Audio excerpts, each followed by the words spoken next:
Hello guys, welcome back to Warrior Wisdom. This is a series where we interview faculty and staff across campus, hoping to learn from their experience and see if they have any wisdom to share. Today I'm here with Dr. Jerrica Pitzen. Could you briefly introduce yourself and share how you came to RCU? Sure. So I'm Dr. Pitzen. I am a clinical psychologist. I'm an assistant professor in the Department of Psychology and Behavioral Sciences. I'm also the director of the Clinical Psychology Master's Program here at RCU. I have been working at RCU for a little over 3 years. I came to RCU in a bit of a fortuitous sort of way. I was completing a postdoc at University of Michigan, getting ready to finish that up and having to apply and actually get a real job somewhere. And I'm from the Rochester Hills area. I've grown up, most of my life has been spent in this area. I've driven past campus hundreds of times.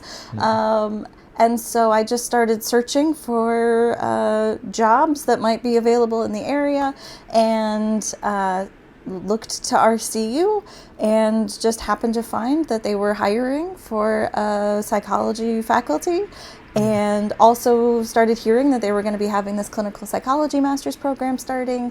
And it just seemed like the perfect fit. I then interviewed and I got to know more about the campus and the community and really just appreciated the sort of close-knit community feel that RCU has, on top of the faith-based approach that the campus takes. And I just really liked having sort of small classrooms that I got to really learn more about students and get to know them better and sort of see them grow and evolve over the course of their time here.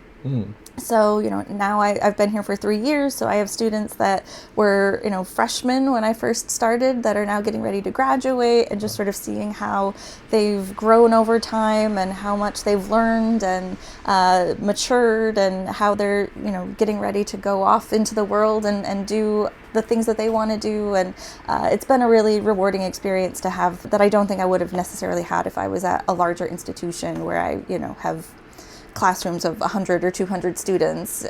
So that was a really compelling thing that drew me here. Yeah. I would definitely agree with the aspect of it being a close-knit community. It's something that I personally, when I was looking for a college, I thought I wanted to be in a big school, like lots of people, but I really come to appreciate being in a small school, like getting to know fellow students better, and especially faculty. I think that's something unique about our schools, like the one-on-one connections you can have with faculty and staff. So definitely. I'm glad you're here and glad to be here. Me too. What drew you to the field of psychology? I think there were a lot of different things. Myself growing up, I had my own, kind of struggles with anxiety, as a child, and was able to connect with a therapist who was able to help me out with those things. And I think I was sort of on the fence as to whether I wanted to really dive into that in terms of a career. But it was something that had always kind of attracted me to it, just kind of thinking about how psychologists can help people and how they can really connect to people during times when they're really struggling and they don't really know where else to go. And so that was something that I was kind of drawn to, but I also really liked writing. And so I thought, for a period of time, maybe I would go into journalism and do something in that realm where I would get to write all of the time. And then I took my first psychology course in college, and I was like, nope, this is it. This is what I want to do. It was just, an intro psych course, but I just found myself really drawn to the material. I wanted to read more about it. I wanted to do more with it. And I knew that was the direction that I wanted to go. And thinking about the idea of being able to work with people that are in really vulnerable positions, that need a lot of support, that maybe haven't had their needs addressed in other ways, where maybe their concerns have been dismissed by other people, or they just haven't had access to resources that they need to really help them. And being able to work with those people and take the information that I've been able to learn and help them with that was something that was really motivating for me, and sort of having my own experience of feeling like it took me a while before I figured out who to talk to and where to find support and how to get those resources, and kind of wanting to shorten that experience for other people, that if they were able to connect with somebody right away and get those services when they needed them, then maybe they wouldn't experience the same kinds of negative trajectories or, negative outcomes later on because they didn't have that connection when they really needed it. So I think that was what kind of drew me to psychology. Yeah. What would you say are some of the most challenging parts of therapy and doing such work? Yeah, I mean, I think for me, I sort of unintentionally got drawn into, I really decided pretty early on that I wanted to work with kids. That then turned into me working with really young kids, which I really love. Like, they're so much fun, and I could sit and play with them all day, and I think it's great. But at the same time, I ended up working a lot with kids with pretty significant trauma histories. And so I would, be in session with the parents or in session with a child and learning more about their backgrounds and hearing about just like the worst possible things that you could hear a child's gone through in terms of physical abuse, neglect, sexual abuse, just really, really terrible things. And you have to, in that moment when you're hearing it, right, while lots of emotions are kind of going on inside you and lots of thoughts that you have, sadness and anger and, all of these things are happening. From the outside, you have to be able to look composed, to be strong, to not find yourself, kind of falling apart in the way that you might hearing some of those stories. And so I think that's a challenge, to be able to take all of it in, to recognize that you might hear something that's really terrible, and it, if you kind of sit with it and let it sort of drag you down, then it can kind of make the rest of your day really terrible. But to be able to kind of hold it, compartmentalize it in a certain way, just sort of be like, this is the experience that I'm holding on to for this child and this family. And then as soon as the workday is over, I'm not going to think about it anymore. Like, I'm going to move on. I'm going to watch TV. I'm going to, do something else with my time, and not just kind of replay it, in my head over and over again, which can be really, really hard to do, especially like when you feel for those kids and you feel for their experiences, and they might still be going through it in one way, shape, or another.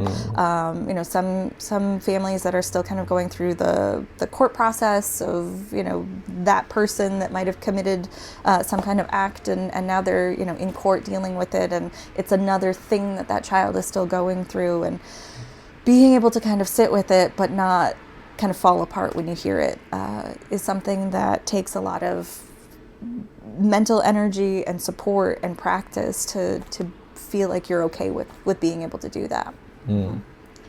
I can't imagine just creating that work-life balance can be really challenging in a sense. Yeah, really challenging, but also really important at the same time, to be able to kind of have that separation between what's happening at work and what happens, in the rest of your life. Well, thank you for the work that you do, because it's really important. Just people have that sort of guidance and presence in their lives. So, thank you. For the first question I wanted to ask for our Warrior Wisdom series is, what's a moment in your life that didn't go as planned, and what did it end up teaching you? Yeah, I can think of a few, because life never really goes exactly according to plan. I was a senior in undergrad. I knew I wanted to go into clinical psychology. I wanted to be a PhD, wanted to get my PhD. I had no idea what the application process for PhD programs looked like, had no idea that it's one of the most competitive PhD programs that you can get into. So I applied to a couple places and didn't get in because they're super competitive. And at the time I was really just kind of devastated over it, and didn't know what was going to happen. Applied again the next year, got into the place that I would eventually get my PhD in, started out in the master's program there, moved into the PhD.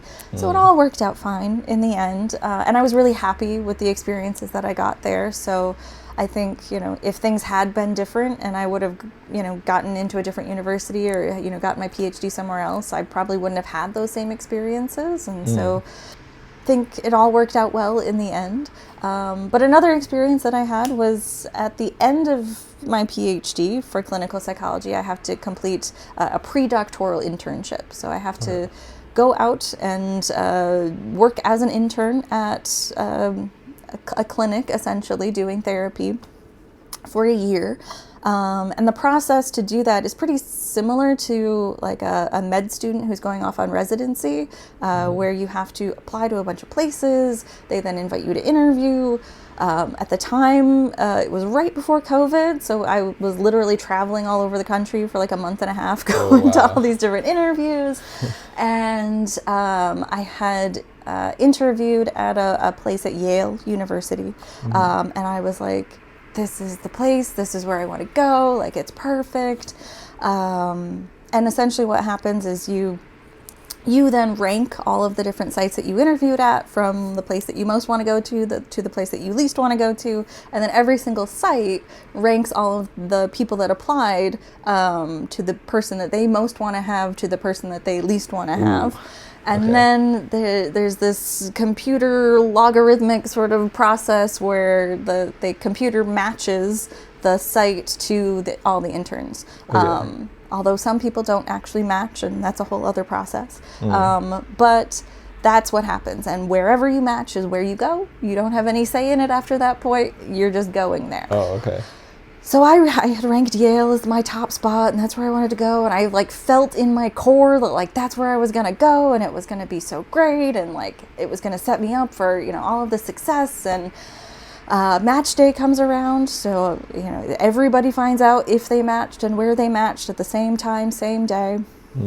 So I wake up, I open up my phone, open up my email, and I matched, but not at Yale.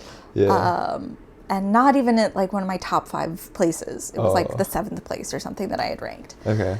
And I was just so heartbroken and so disappointed, and was like really catastrophizing the whole thing. Like, I'm never going to get a good job, and I'm never going to get a good postdoc, and my life is going to be ruined because I didn't get to go to Yale. And I was miserable for like the first couple of weeks. And I have to move all the way to this place in Utah, and I've never even been to Utah except for the interview. And then on top of that, like this was February of 2020, so it was right before everything shut down. And so I, then, within a couple of months, like everything's shut down, and I'm thinking like I have to now move all the way across the country to go to Utah and live by myself in the middle of a pandemic, and like I'm gonna hate it. It's gonna be just the worst experience, and I'm gonna have to get through it because I have no other choice. And then I went, and it was amazing. It was like the best experience that I could have hoped for. Everybody there was so supportive. They also really cared a lot about our work-life balance and making sure that we were taking care of ourselves. And they were saying like, we close at 5 o'clock, and so at 5 o'clock, like your work is done.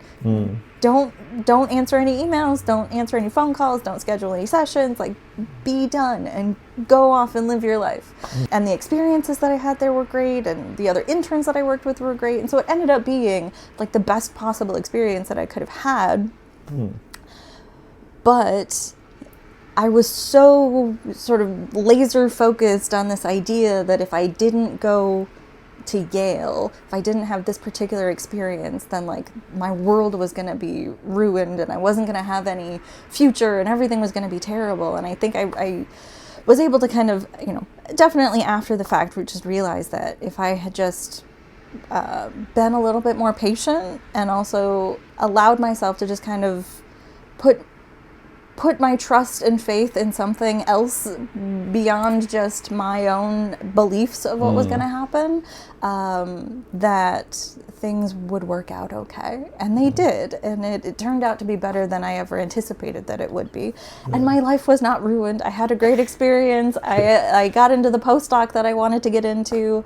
I got a job. Like everything worked out fine. But I think learning how to not catastrophize quite so much in those experiences, whether, for me it was internship, but it could be, the university that you want to go to, or the team that you want to play on, or the job that you want to get, or whatever it is, thinking like that's the only opportunity that you have, and if you don't have that opportunity, then you're never going to get what you want. I think really sets people up for failure, because you're not always going to get that thing that you want, but most of the time whatever plan B is just as good, if not better, than whatever plan A was, as long as you're able to kind of put your own ego aside and just trust that things are going to work out, and being able to put your faith in something bigger than yourself, I think, is normally what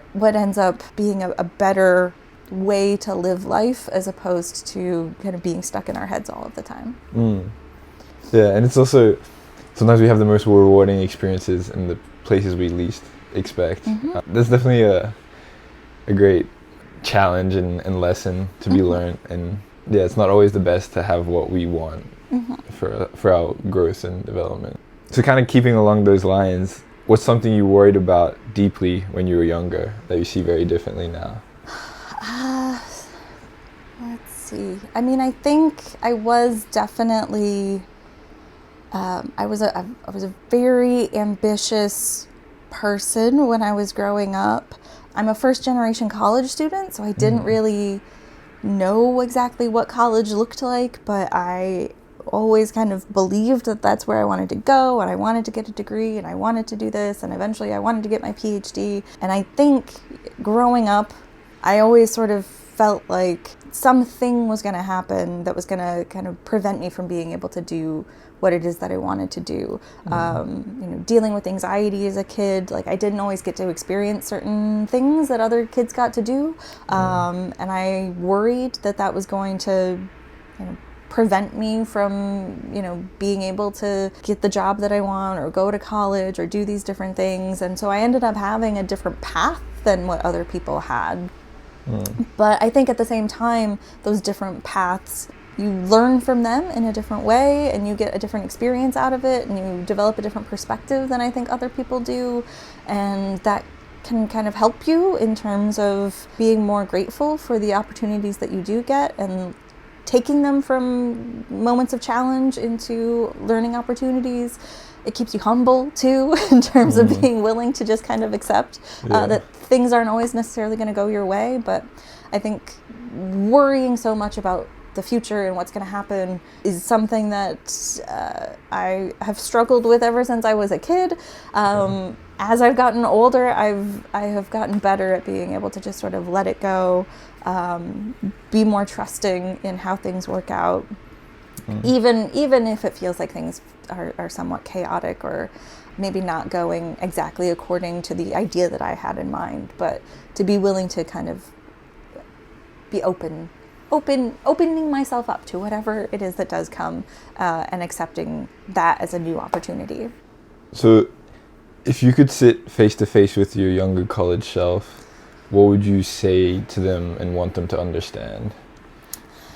I think I would probably just want that version of me to know she's doing enough. She doesn't have to do everything. And also to start practicing that work-life balance then. It took me a while, because throughout grad school, I still felt like, I was teaching, I was also taking classes, I was doing research, I was doing all these different things, and I felt like if somebody emailed me, I had to respond to that email as soon as I got it. I was like constantly checking my email. It didn't matter whether it was the evening or the weekends or whenever, like I was opening my email and responding to emails because I felt like I needed to do that. And I would tell her, give yourself a break. Don't check your email. Don't respond to emails. Don't feel like you need to bend yourself backwards, in order to get things done that most of the time are not time sensitive and don't necessarily need you to do that.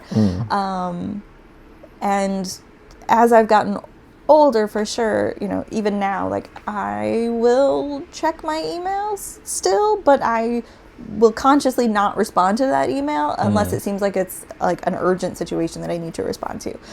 If a student emails me at 9 o'clock at night asking about an assignment that's not due for a while, I'm not going to respond to that email until the next day. If they email me over the weekend and they have a quick question about something, if I can answer it pretty quickly and I can just do so on my phone without having to go over to my computer, then I will do it. Otherwise, I will make a note to respond to that email on Monday morning and give myself that break to where I can separate work from the rest of my life. I think it's interesting because in talking with other faculty and staff, and then also my own research for my capstone, when email and the digital online world came, just how that transformed how work was done in the sense of it's no longer just 9 to 5 strict. Once you leave, the communication kind of ends there. It's now we have ways to instantly communicate, and the social norms is like, oh, you should be able to respond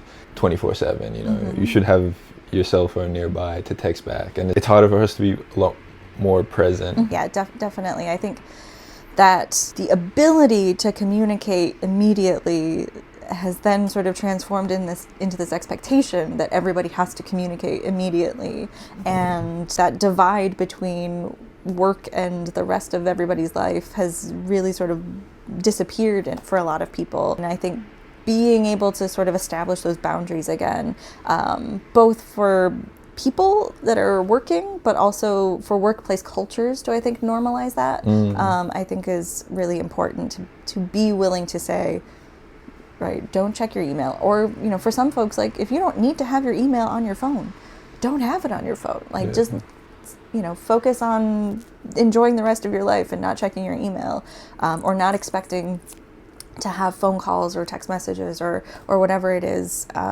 outside of your work hours, if at all possible. It was nice that you had that in Utah, that experience. Yeah, it was really helpful. It was the first time where I realized, like, I don't have to do that. I don't have to do that. I had a work phone. I would turn it off. I had for a long time, I only had my work email on my computer, and I didn't have it on my phone at all, because I didn't need it. And it was so nice to be able to have that separation and not feel like I was needing to constantly reply to people all of the time. And now I do have my email on my phone, but like I said, I try to be really mindful about when I choose to respond. So the next question I want to ask is, when life feels overwhelming, what keeps you grounded and helps you move forward? Yeah, I think there are a lot of different things that help me feel grounded. One, I have a dog. His name is Henry, and he definitely helps me feel grounded.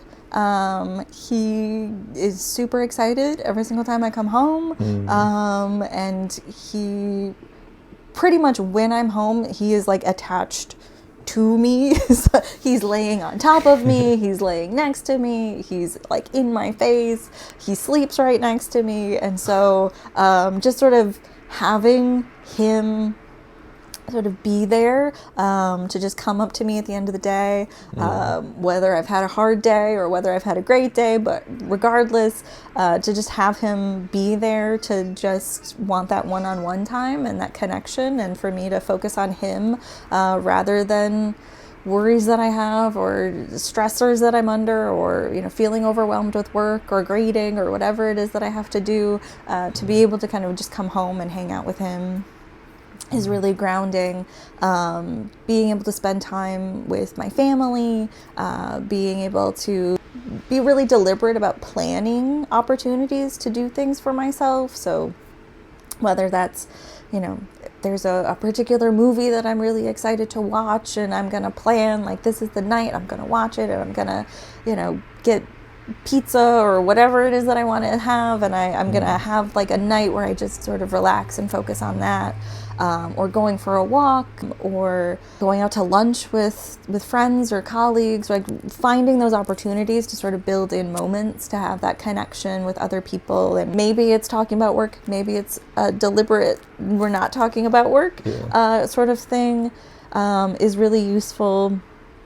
I think also finding those different pieces, whatever it is that's grounding for you, I think finding those things and having a list of those kind of tools to have in your pocket is really useful. So, for me, I know definitely, being around my dog, being around my family, being around colleagues and friends, but also I'm pretty introverted, so I also like having those opportunities to just sort of like be by myself and enjoy my quiet alone time.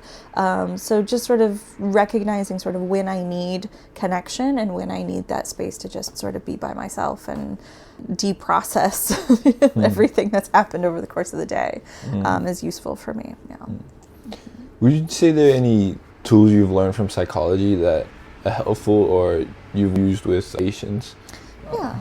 Different people will have different reactions to the techniques that we talk about in psychology.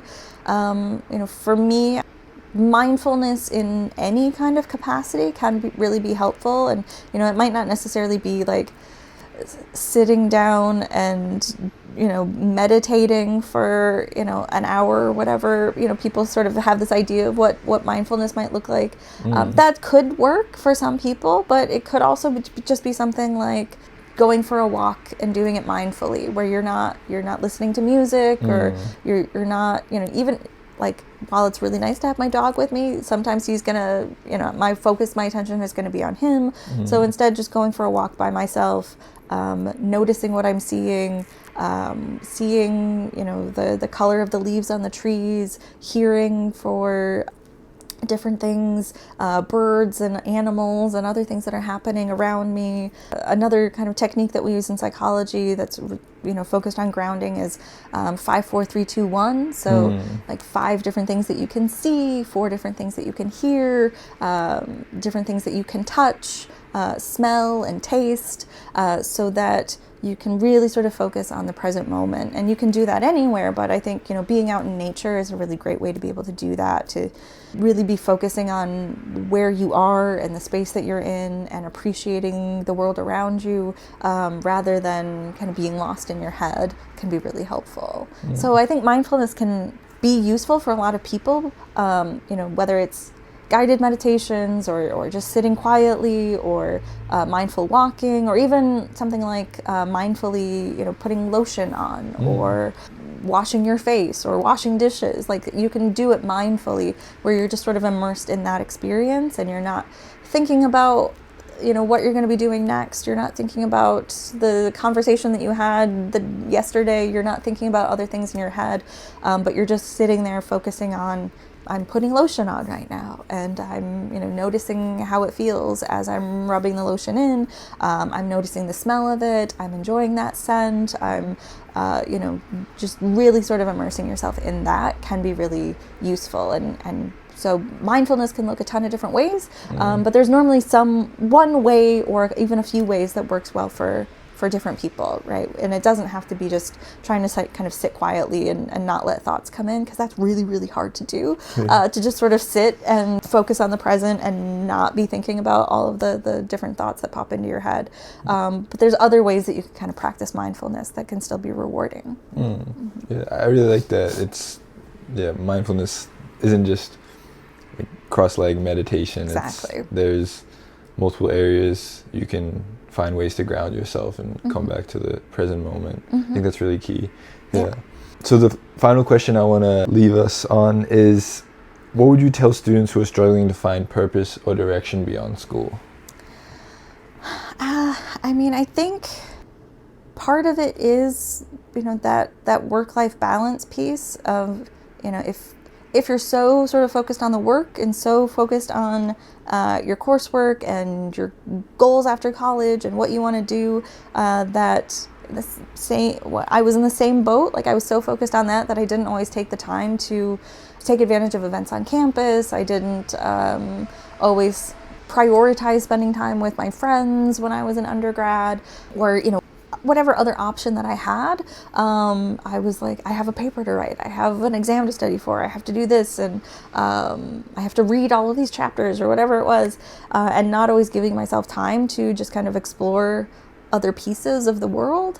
And I think, especially in college, you're normally given lots of opportunities to learn about other things outside of your coursework. And that can be events on campus, that can be spending time with friends, that can be volunteer opportunities, it can be, something like Warrior Serve here, where you get to actually go out into the community and help other people. And I think by taking advantage of those different opportunities as they pop up, I think it does kind of help you figure out a little bit more about what your purpose is and what you gravitate towards and what sort of things you value in your life in terms of the impact that you want to make on the community, and how, as I kind of mentioned when we did chapel with Dr. Hudson, like what those special sort of unique gifts that you have that you can then use to help other people in the community. And I think by being able to take advantage of those different opportunities, you start to learn more about what it is that you like and what it is that you don't like and what you value and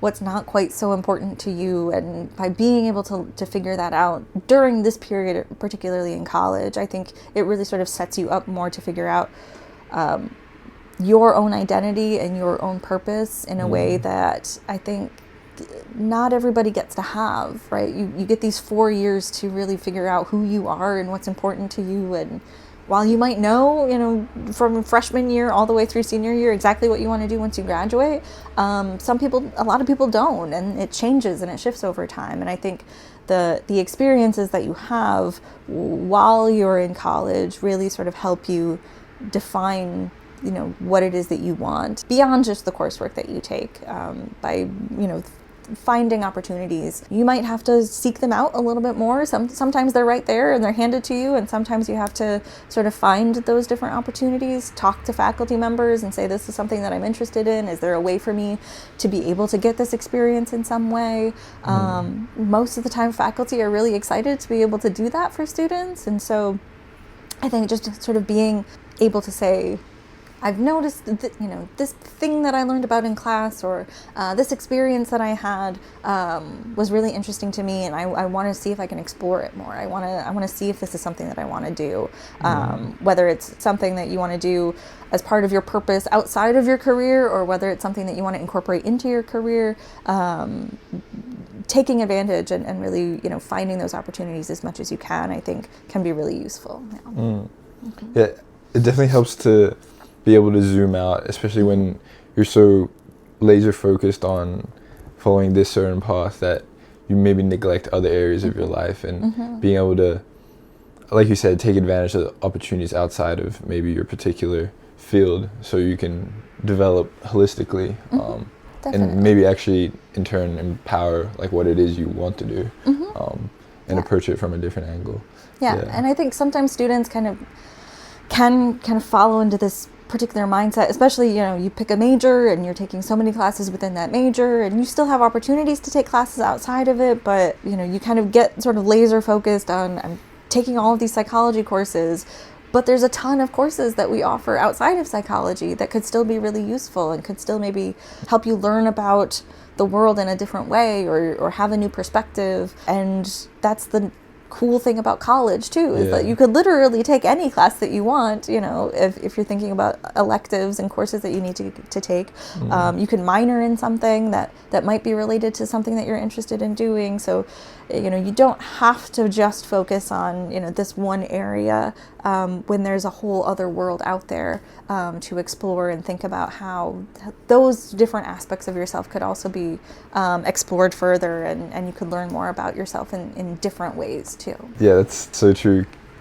From my own experience, taking psychology and history disciplines for my major, but I've found I'm really enjoying these business electives I've been taking, like principles of marketing and corporate responsibility and social enterprise. And from those disciplines, applying that to business, and it's made for a lot more of a fruitful, educative experience. So and you wouldn't have known that without having taken one of those courses to realize that it's something that you were interested in. Yeah. Exactly.